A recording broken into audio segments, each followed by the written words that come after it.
আপু, আপনার নিচতলা ভাড়া হবে, পারলে রিপ্লাই দেন। খুব সুন্দর কোশ্চেন করেছেন। শুধু আপনি না, আপনার মতো অনেক ছেলে এরকম ভাড়া খুঁজে বেড়াচ্ছে, শুধু নিচতলা না উপরতলা সবতলাই খুঁজে বেড়াচ্ছে, টাকা পয়সা নিয়ে গলিতে গলিতে ঘুরে, কিন্তু পায় না ভাড়া। কেন পায় না জানেন? এটা হচ্ছে ইউরোপ। এখানে কিন্তু ভাড়া পাওয়াটা অনেক কঠিন। অনেক ছেলে পেলে আছে আমার পরিচিত যারা বিয়ে শাদী করছে, বউ নিয়ে আসতে পারে না এই দেশে। কেন পারে না জানেন? কারণ বাসা পায় না। বাসা না পাইলে অনেক সময় সাবলেটে থাকে। এটা লাইফ অনেক কষ্টের, মানে এক বিল্ডিং এ 2-3টা ফ্যামিলি থাকা। আর ইউরোপে বিশেষ করে কিছু কিছু এলাকায় বিদেশিদের ভাড়া দিতে চায় না।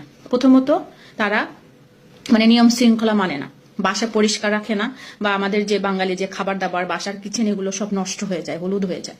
আবার আছে বাঙালিরা একজনের দুইজনের কথা বলে সেখানে 8-10 জন 20 জন লোক উঠায় ব্যবসা শুরু করে দেয়।